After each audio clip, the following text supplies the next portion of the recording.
Hola, ¿qué tal? Muy buenas noches. Bienvenidos a Noticias 22. Saludamos a Laura Regis en la interpretación de lengua de señas mexicana. Hoy, a un año de los acontecimientos que sacudieron a la Ciudad de México, vamos a dedicar el programa, vamos a recordar desde el día que ocurrió el sismo hasta lo que ocurrió el día de hoy. Rafa. Así es, Laura, muy buenas noches, amigos del auditorio. En efecto, un mega simulacro también para generar conciencia en la ciudadanía de qué hacer en caso de un siniestro como el que vivimos el año pasado, y por eso grandes personalidades, invitados muy destacados, nos acompañan esta noche en el estudio. Karen. ¿Qué tal, amigos de Noticias 22? Como siempre, un placer saludarlos. Vamos a hablar de damnificados unidos de la Ciudad de México, y Irma Gallo nos trae dos invitadas de lujo para hablar de las acciones que se han realizado al respecto de la reconstrucción de los hogares de los ciudadanos que se vieron afectados por este sismo. Y Laura, invitados en el estudio. Efectivamente, aquí van a estar Diego Rabasa y Elena Fortes, productora, director de un documental llamado 19 de septiembre justamente. Es un documental aéreo, van a ver qué interesante propuesta visual, narrativa, y además es una gran primicia, una exclusiva de Noticias 22, solamente para este medio de comunicación se presenta en televisión. Completa en televisión. Es un estreno, una primicia en televisión de este documental. Comenzamos.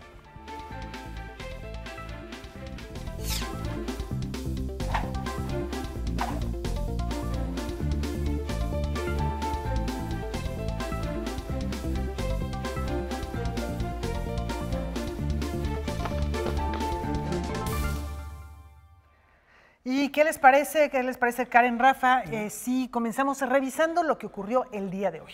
Una breve crónica de este simulacro, exactamente a la 1:16, hora en que se registró el año pasado este sismo, que golpeó fuertemente no solo a la Ciudad de México, sino también a estados como Puebla, como Oaxaca. Así se vivió el día de hoy en la Ciudad de México.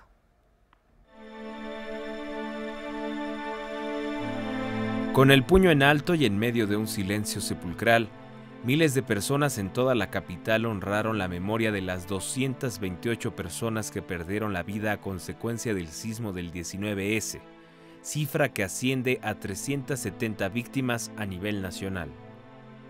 El acto se llevó a cabo a las 13:14, momento exacto en el que hace un año se registró el sismo de magnitud 7.2 que cimbró a la metrópoli, y permitió también reconocer a quienes levantaron el puño para escuchar si alguien vivía y oyeron un murmullo, a todos los que hoy no dejan de escuchar.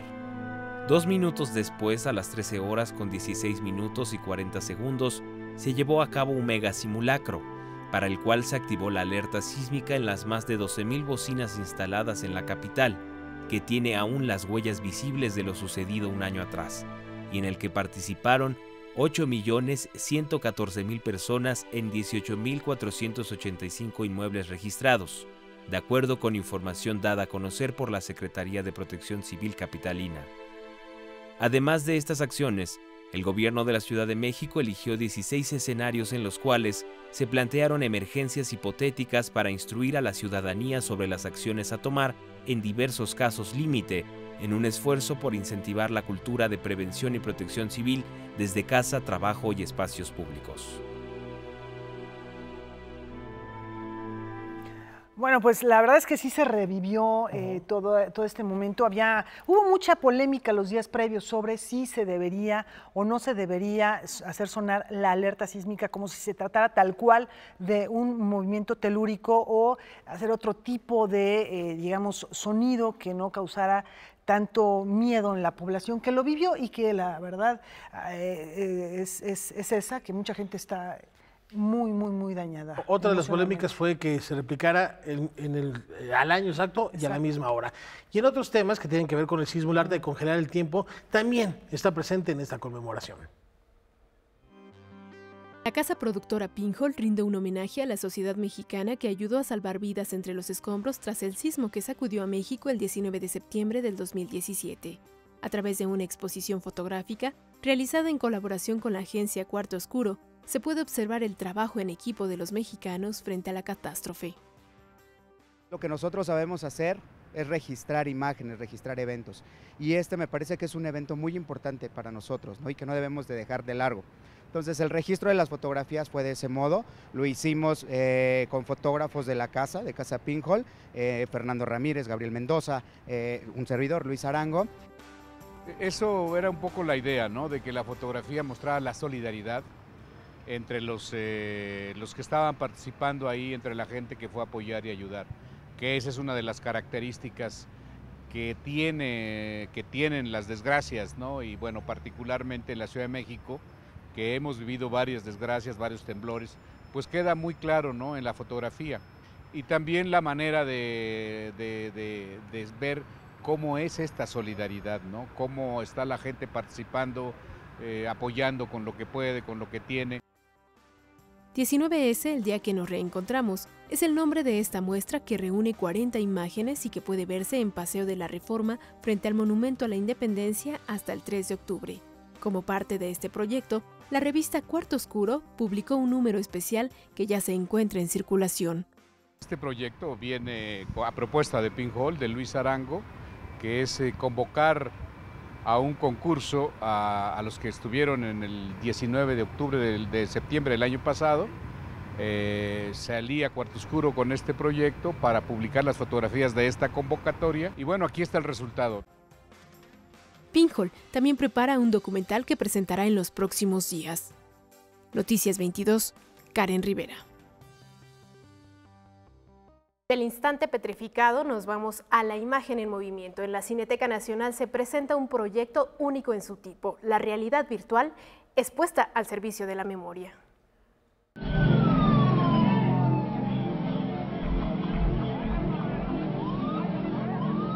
No existe hasta el día de hoy en el mundo una película similar a S-19, el primer documental en realidad virtual que retrata los estragos dejados por un desastre natural. El sismo del 19 de septiembre de 2017 ocurrió exactamente a las 13 horas, 14 minutos y 40 segundos. Nos tomó por sorpresa. Lo primero fue ponernos a salvo. Lo segundo, verificar que los seres queridos estuvieran bien. Si todo estaba en orden, llegaba de golpe la pregunta, ¿qué puedo hacer para ayudar? Por casualidad o destino, el director Alan González tenía la tecnología y el personal humano para registrar lo que sucedió en la Ciudad de México después del terremoto.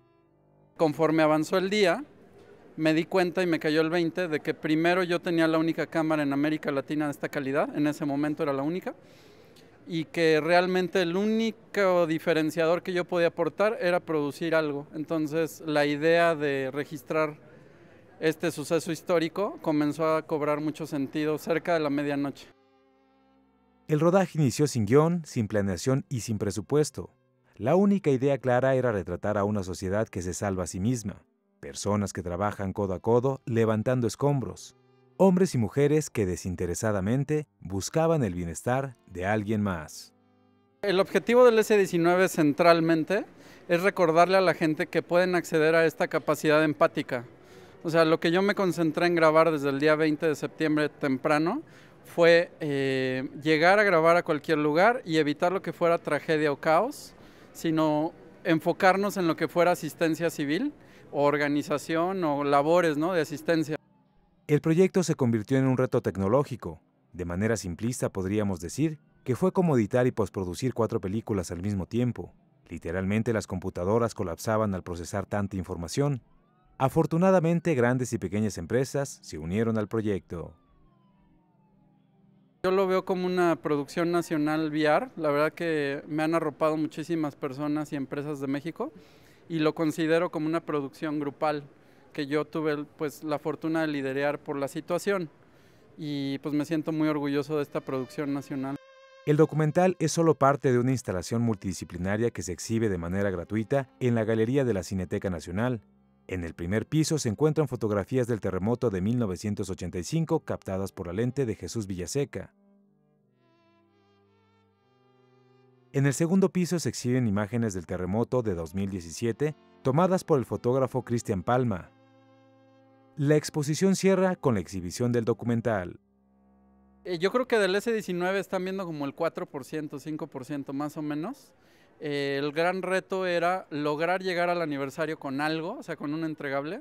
El proyecto yo en realidad lo había concebido como un documental de 60 minutos de 4 capítulos de 15, pero no tenía el presupuesto, ni la capacidad humana, ni las máquinas. Entonces, creo que el ejercicio que resultó es muy interesante porque es un cortometraje con sus curvas melodramáticas y me parece que al final logra subsanar, es un poco reparador con los que estuvieron y con los que no estuvieron, porque el mensaje final lo da Lorenzo Meyer y dice que el futuro de la sociedad mexicana depende mucho del ejemplo que le pongamos a los niños. Es impredecible lo que una película con estas características puede generar en el espectador. El filme te sitúa nuevamente en la tragedia. A pesar de las fallas técnicas, lo que prevalece es la experiencia, la sensación de estar ahí ayudando, de estar ahí en silencio, con el puño levantando esperando una señal de esperanza. Los recuerdos se agolpan, se siente la calidez humana, pero inevitablemente también se piensa en los que perdieron todo. Noticias 22, Julio López. Bueno, y este proyecto no termina aquí de realidad virtual. La iniciativa es acompañada por una aplicación móvil que pueden descargar en sus teléfonos celulares y además un sitio de internet donde ingresan sus datos, escanean su pasaporte, su credencial de lector y queda esto de alguna manera encriptado en la nube por si están en una desgracia, sus documentos sean recuperados y además también enviar una señal de que en caso de un sismo o de algo que devaste, estoy bien o necesito ayuda. Todo esto viene acompañando a este proyecto de realidad virtual que se presenta en la Cineteca Nacional y ahí están en su pantalla los datos para hacerse a esta aplicación. Rápidamente les comentamos que ICOMOS, que es el Consejo Internacional de Monumentos y Sitios con sede en París, vinculado a la ONU a través de la UNESCO, firmó un convenio con el Instituto Nacional de Antropología e Historia para ayudar a la catalogación y recuperación de sitios que pudiesen estar dañados con motivo de los sismos. Se reunió el día de hoy para ello. A un año de lo mismo. Vamos a una breve pausa. Al regresar estará aquí Irma Gallo en Habitaciones Propias para hablar de Damnificados Unidos y los dejamos con imágenes de lo que sucedió hoy en el Monumento a la Revolución.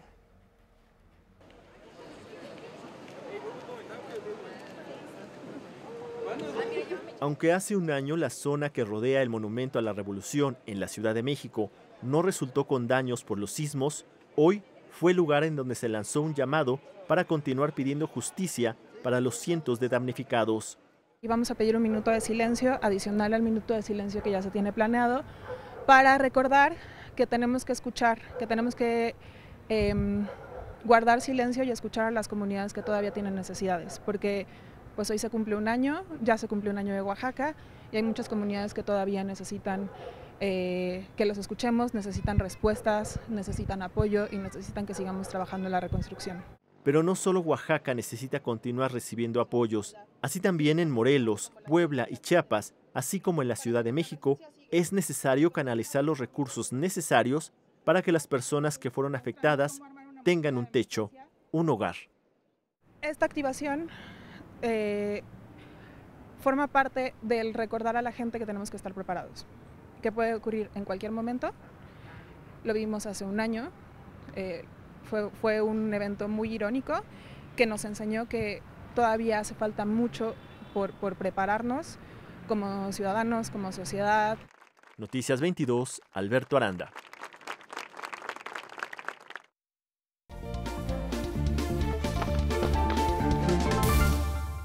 Así es, compañeros, muchas gracias. Hoy es una Habitaciones Propias muy especial porque estamos también aquí recordando los hechos del año pasado, del 19 de septiembre de 2017, hace justo un año, y me acompañan dos mujeres que han trabajado mucho por organizar a sus vecinos y por luchar contra la indiferencia, la corrupción de la autoridad. Me acompaña de este lado Olivia Domínguez, muchas gracias Olivia, de la colonia Narvarte y también de Damnificados Unidos, y Marisol Arriaga del multifamiliar Tlalpan, también de Damnificados Unidos. Bueno, me gustaría que empezáramos ahora sí que por el principio.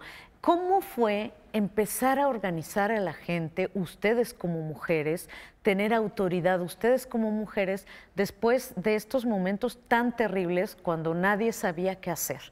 Si quieres, Olivia, empezamos. Sí, pues fue una situación muy difícil porque pues nosotros que afortunadamente no tuvimos un edificio totalmente colapsado, pero sí lo teníamos a pocas cuadras de ahí. Pues tuvimos que esperar a que pasara la emergencia para ser reconocidos. Claro. Pero cuando pensamos que ya íbamos a lograr atención, pues nos quedamos sentados mirando los edificios, haciendo guardias, y pues la ayuda que pasaba, al menos antes enfrente de nuestros ojos, dejó de pasar. Entonces, pues yo recuerdo que la primera semana me dediqué a recorrer un poco las calles cercanas y a ir descubriendo las afectaciones. Y donde veía grupos de vecinos platicando y todo, trataba de acercarme y decirles que estábamos en la misma situación. Entonces ese fue un primer avance. Por lo menos en nuestro edificio era mucha confusión, son 105 departamentos. Dios mío. Y ¿Exactamente en qué calle está, perdón, Olivia? Está en las calles, bueno, tiene dos entradas, una por Pestalozzi 27, que es la dirección oficial, y la otra es Repsamen. Entonces son 4 torres, 105 departamentos, muy cerca del viaducto. Y pues la urgencia en ese momento era recuperar los bienes, las cosas. Adentro todavía había coches aplastados por las losas que cayeron. Entonces pues entraban aseguradoras, estábamos esperando que llegara Protección Civil, que nos diera el visto bueno para poder pasar. Entonces esa primera etapa, no sé, pueden ser días, semanas o incluso meses, fue muy confusa y muy difícil. Y en tu caso, Marisol, en el bueno, un edificio se cayó por completo, el 1C, ¿no? Sí, en el caso del multifamiliar Tlalpan, yo no me encontraba en el edificio cuando tembló. Sin embargo, cuando yo llego, no me pude yo comunicar con mi familia ni con mi esposo. Nadie me avisa y veo el edificio 1C colapsado. El edificio 1C, pues justo daba a una de mis ventanas de mi departamento. Yo vivía en el 3C, en el departamento 420, que es el último piso, y justo pues contra esquina yo tenía a este edificio. Para mí era una vista todos los días, abrir la ventana, esa es parte de una vida, pero sobre todo el entrar, ver en una sola losa ese edificio de 6 niveles, fue impresionante. Ya había para esas horas personas arriba de esa losa tratando de buscar a vecinos que se encontraban bajo los escombros. Había muchas personas alrededor del multifamiliar, pero mis vecinos en sí estaban resguardados en un jardín, que es lo que ahora es nuestro campamento. La cara era de verdad, parecía que se les había ido el alma, no tenían expresión, no había color incluso en su rostro. Y al ver eso, fue como tener una foto panorámica, porque por un lado estaban rescatando a las personas del edificio colapsado, pero por el otro lado estaban mis vecinos resguardándose un poco por si venía una réplica, pero a la vez estábamos siendo robados en nuestros departamentos. En el caso del multifamiliar sí tuvimos nosotros saqueos. No era posible que estuviéramos maniobrando en las cadenas humanas y otros aprovechando la situación para poder dejarnos o despojarnos de lo último que nos quedaba. Bajo ese entendido, al siguiente día era una situación desconcertante porque había más de 5,000 voluntarios rodeando el multifamiliar. Claro. Y por otro lado, los vecinos tenían más incertidumbre porque se dieron a la tarea personas disfrazadas, porque hasta el momento pues no se ha confirmado la información, como personal de protección civil. Llegaban con cascos, con chalecos y decían que tenían que revisar los edificios. Para robar. En el caso del 13, cuando entran estas brigadas, vieron algunas deficiencias que de por sí ya tenían en términos de mantenimiento los edificios y decían ellos, esta es una grieta, está en tantos grados inclinado, entonces va a colapsar en el siguiente tiempo. Y de pronto incluso en las redes sociales a nosotros la misma familia nos decía, están tuiteando, están poniendo en Facebook que ya va la maquinaria pesada porque van a demoler el multifamiliar. Y eso lo que generó fue un caos y los vecinos comenzaron a sacar todo lo material. Entonces era raro ver cómo estábamos rescatando a vecinos en esas cadenas humanas, pero había otro tanto de vecinos buscando sus pertenencias y a la vez recibiendo donaciones, a la vez montando un campamento. Entonces yo lo primero que hice fue acercarme con algunos vecinos y decir, vamos a convocar a una primera reunión. Claro. Y le pedimos en ese momento a personal de protección civil que se encontraba muy cerca con un megáfono, nos prestara el megáfono. Entonces el día 20 por la tarde nos reunimos 80 vecinos de 4 edificios. No nos reconocíamos todos, no había este acercamiento, nunca hubiéramos pensado en que era necesario en una emergencia conocernos, porque también se generó esta idea de quién es vecino. Claro. Ese que lleva la pantalla nos estará robando o es un vecino que está poniendo a salvo sus pertenencias. Por supuesto. Supongo que ocurrió un poco lo mismo allá. Sí, totalmente. Y ocurre todavía. Y ocurre todavía. Sigue habiendo rapiña. Al día cómo se organizaron. Al día siguiente, escribo un mensaje y le pido ayuda a madres de familia del lugar en donde yo trabajo y a compañeras pidiendo cartulinas, marcadores, cuadernos, lápices. Ellas inmediatamente llegan al otro día por la mañana y comenzamos con otros vecinos a convocar a una segunda asamblea en el multifamiliar. Tapizamos el perímetro del multifamiliar, me dieron cuadernos y la idea era poner en un cuaderno el censo de cada edificio. Había que identificarnos como vecinos y sobre todo empezar a pelear nuestro propio terreno, a defenderlo, que los voluntarios no tomaran el control del caos, digamos, por así decirlo, y sobre todo resguardar lo último que nos quedaba. No sabíamos si iban a colapsar y demás. Se hace la asamblea a las 4 de la tarde, llegaron cerca de más de 300 personas de todos los edificios y dijimos que como no había esta identificación de vecinos, era necesario que nombraran 2 representantes por edificio. Se nombraron estos representantes, a cada edificio le entregué el cuaderno para que comenzara de esa manera informal a identificar a los vecinos. Claro, el primer Justo paso. Ese día,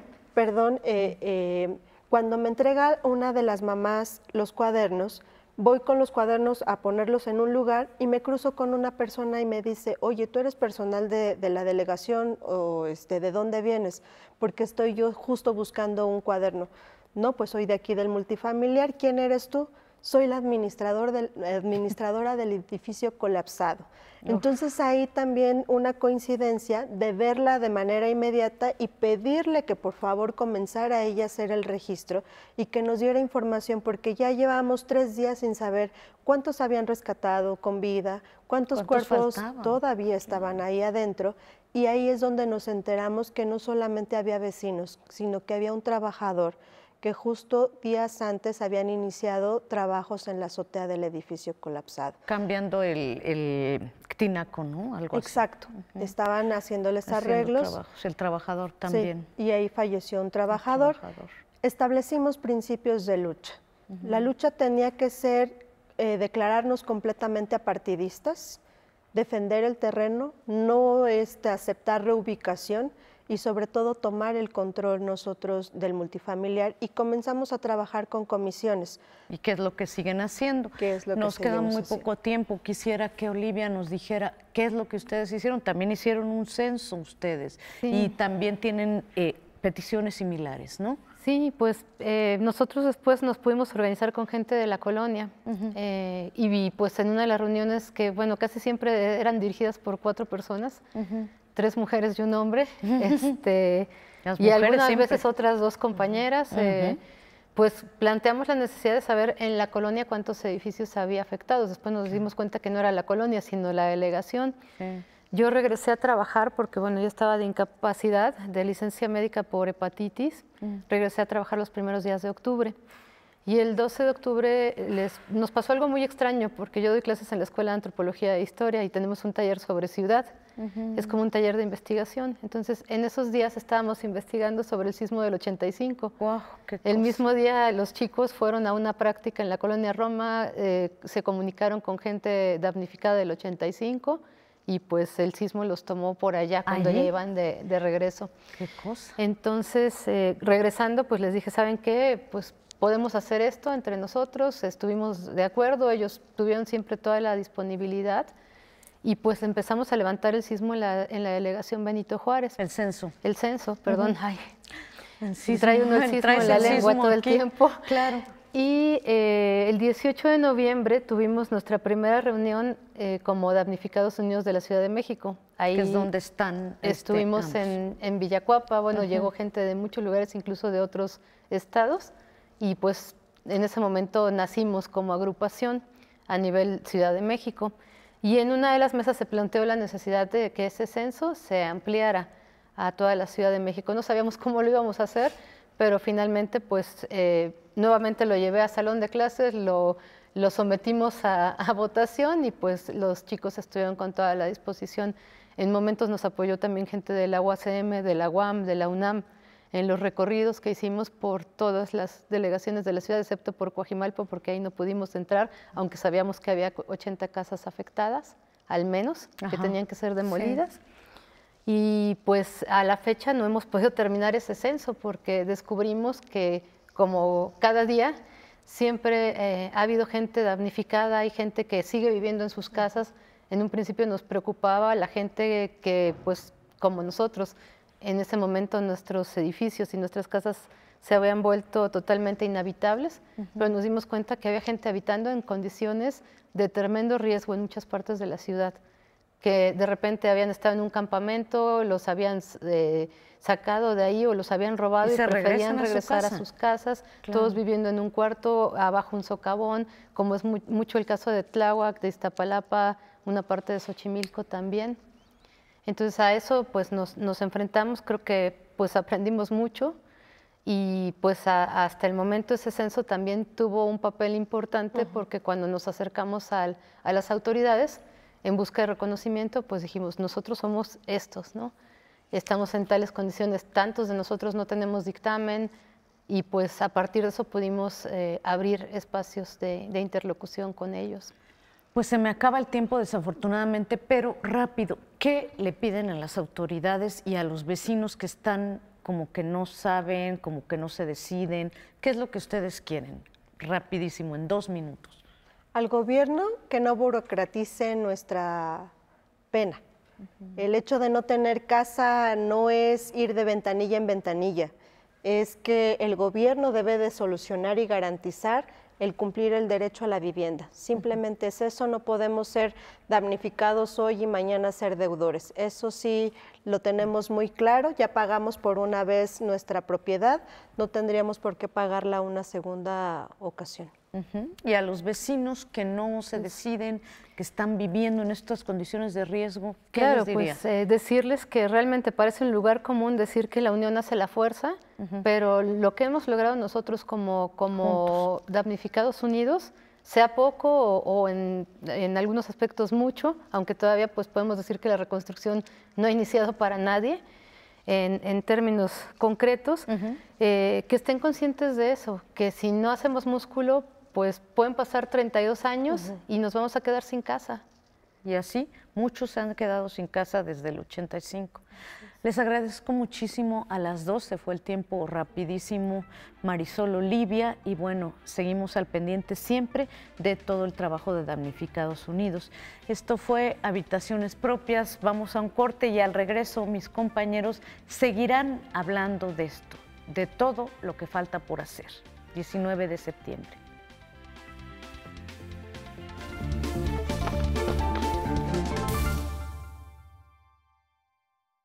Como les ofrecimos al inicio del programa, tenemos la primicia en televisión del documental 19 de septiembre y para ello recibimos con muchísimo gusto a Elena Fortes. ¿Cómo estás? Muy Elena? Bien, gracias. Productora de esta pieza y de también La Casa No Ficción. Y tenemos a Diego Rabasa, director de este documental, que lo estuviste trabajando con Santiago Arau.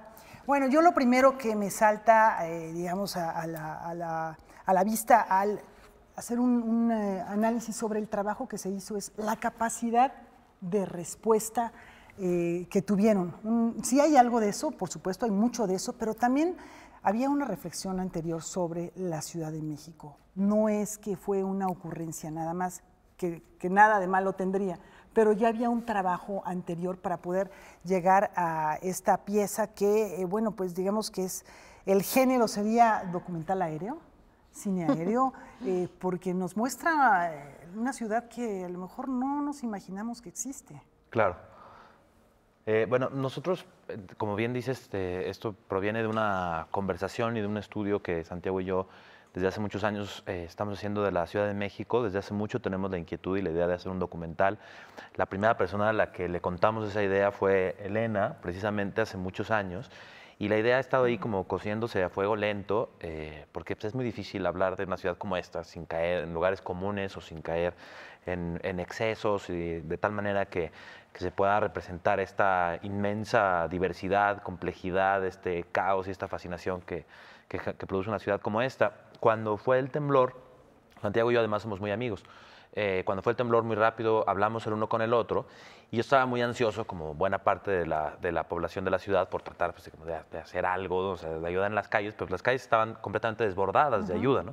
Santiago me dijo algo muy inteligente, me dijo, hay muchas formas de ayudar, y creo que a nosotros nos corresponde mucho más ayudar desde un lado documental, ¿no? Tratar de documentar lo que está pasando sin saber para qué o qué uso iba a tener eso. Y a partir de ese momento pues, empezamos a recorrer prácticamente toda la ciudad. Los siguientes días fueron días extenuantes de recorrer todas las zonas de derrumbe, principalmente, muy dolorosos, de recoger toda la incertidumbre, la ansiedad y pues, toda esa energía tan densa que existía en esos lugares. Santiago hacía la documentación aérea, yo estaba, digamos, como a ras de suelo, captando sonidos, hablando con gente, y después nos tomó como varios meses poder sentarnos a platicar y decidir qué íbamos a hacer con este material. ¿Cuándo deciden ustedes, digamos, detenerse? Y esto lo digo en varios sentidos.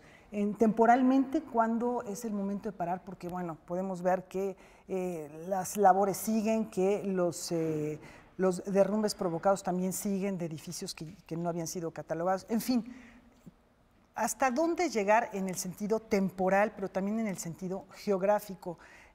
Yo recuerdo muy bien que en los noticiarios uno escuchaba, hay un dron por ahí, que paren al dron.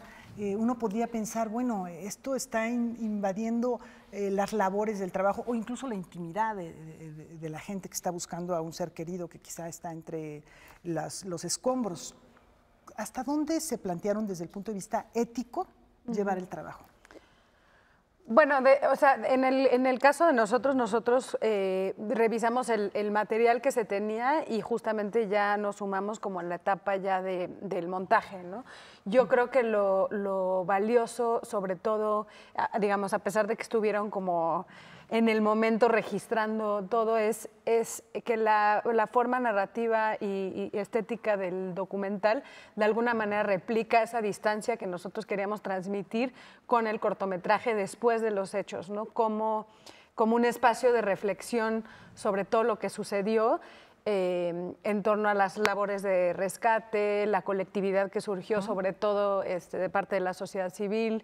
Entonces el corto en sí, más que ser un registro, digamos, en el momento, en la turbulencia de lo que inmediatamente sucedió después del sismo, es un espacio también de reflexión y de homenaje a todas estas personas que participaron en las labores de rescate, y también es un registro pues, de memoria, digamos, de la vida de la ciudad muy valioso, ¿no? Entonces, en ese sentido, como desde el punto de vista ético, nunca se percibe, nunca ni lo percibimos como una intrusión, sino al contrario, ¿no? Como un registro importantísimo para el futuro, ¿no? De la ciudad y de la vida de los digamos, ciudadanos. como observadores, no participantes, a lo mejor mucho al estilo de Werner Herzog, ¿no?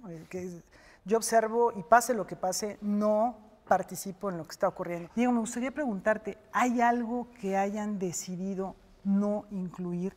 Porque escuchamos gritos de pronto que, bueno, hasta por una cuestión legal, ¿no? El derecho a la propia imagen que está en la legislación mexicana. ¿Hay algo que hayas dicho, esto es demasiado? Porque la realidad a veces parece que nos rebasara, ¿no? Por muy real que sea. Sí, o sea, esto de lo que hablaba Elena, para nosotros siempre fue también fundamental la distancia, en términos de poder cumplir éticamente, políticamente y también estéticamente, ¿no? Porque, por ejemplo, todas las imágenes del sismo, o sea, digamos, de los segundos de las personas que sacaron sus teléfonos y grabaron con el sismo, pues circularon ampliamente en la red. Nosotros, por ejemplo, nosotros decidimos que no debíamos demostrar eso porque realmente es demasiado fuerte, demasiado potente, y entonces nosotros queríamos que todo el cortometraje construyera una reflexión y una experiencia de conjunto. Si hay estos picos de repente, ¿no?, que te sacan y son como demasiado traumáticos, incómodos, o que pueden ser demasiado exhibicionistas o amarillistas, creemos que el efecto se diluye de toda la construcción, que incluye muchas cosas de las que ya estaba hablando Elena, que no nada más tienen que ver con retratar la magnitud, sino qué significa para una ciudad como esta que ocurra algo así, cómo respondió la gente, cómo se coordinó o no en algunas ocasiones con autoridades, los medios de comunicación, qué pasó con los medios de comunicación, qué sentimos los ciudadanos con este exceso de información. O sea, todo el mundo hace como el paralelismo del temblor del 85, pero pues no existían todos estos medios digitales de comunicación que hay ahora, y todos nos vimos también intervenidos por una saturación informativa tremenda. Hay muchos silencios también, o se siente el silencio, se escucha, digamos, cierto silencio. No se usa música, evidentemente. Sí, pues eso era muy importante, ¿no? O sea, como tener esos momentos de contemplación, y eso fue la parte quizá donde más discusión hubo, ¿no? O sea, como cómo articular la narrativa, qué tipo de sonido debía llevar, en dónde debía llevar ese sonido, cómo hacer para que también esta mirada de repente como de ojo de águila, que puede ser, por momentos puede llegar a ser medio impersonal, ¿no? Porque la distancia no te permite sentir como la tragedia ahí individual que está aconteciendo en ese momento, que todos los que vimos un derrumbe lo sentimos, ¿no? Esa sensación indescriptible de agobio, angustia y tristeza, es sentir que hay una persona atrapada debajo de unos escombros. Entonces, la decisión fue contrapuntear con estos audios, pero tenía que ser todo con mucha... Es una línea con muy mucha delgada, cautela, ¿no? es una línea muy delgada. Sí, y la verdad es que también, o sea, nosotros, como te decía, buscamos a Elena desde hace mucho tiempo, después nos enteramos que se había puesto la compañía con Daniela, y pues en las dos saben probablemente mucho más de cine que nosotros, entonces también como que fue todo un equipo que el que estuvo como cuidando con mucho tiempo todo eso. ¿Tú encontraste algo que dijeras, esto no? Porque bueno, es una mirada quizá distinta a la que tenemos acostumbrado. Probablemente los drones se utilizan como un apoyo visual en la mayoría de las películas que vemos o en los documentales, pero no como la narrativa principal. Eso le da una característica muy distinta. ¿Qué encontraste que dijeras esto sí, esto no? ¿Cuál fue, digamos, un criterio muy general? Pues una elección muy clara fue justamente en el momento del sismo no mostrar nada, ¿no? O sea, el audio en realidad es lo que va guiando justamente esas conexiones y esas distancias a lo largo, digamos, de los eventos.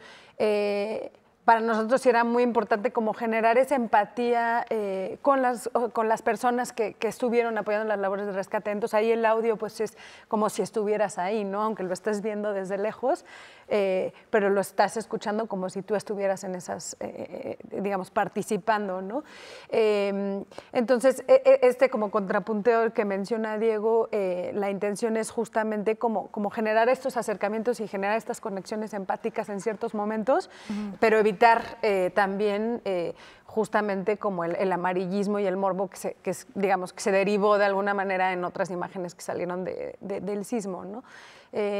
Y sí, y que en general pues esta pieza trascendiera, digamos, lo ocurrido en esa fecha, en ese momento, que fuera también una reflexión de lo que significa que haya sucedido el mismo día que el sismo del 85, ¿no? Que sí se convierta como en una pieza de registro histórico en la vida de la ciudad, ¿no? O sea, que trascienda el tiempo de alguna manera. ¿Dónde más se va a poder ver 19 de septiembre?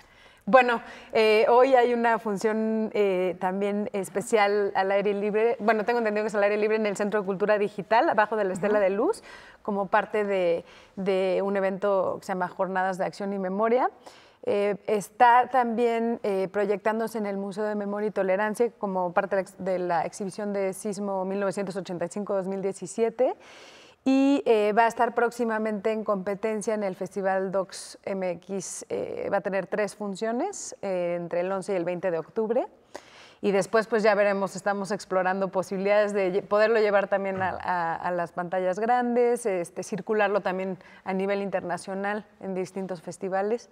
Pero por lo pronto sí, como dijiste, es la única función que tendrá en televisión. La ventana en televisión ha sido Canal 22, Noticias 22, que les agradecemos mucho que nos permitan mostrarlo a nuestro público en este programa especial a un año de este sismo, pues que recordamos gran parte del equipo de Canal 22, del staff con el que estamos ahora, que estábamos trabajando precisamente, y que bueno, pues es un testimonio, yo creo también, que resulta importante porque las labores de rescate, sí, todo lo que realizaron los ciudadanos es valiosísimo, como también lo es la memoria. Decías la palabra memoria, el Museo de Memoria y Tolerancia, en fin, la memoria, tener un documento sobre lo que ocurrió es igualmente valioso para futuras generaciones, para quienes lo vivimos, para quienes lo van a ver y quizá no lo habrán vivido.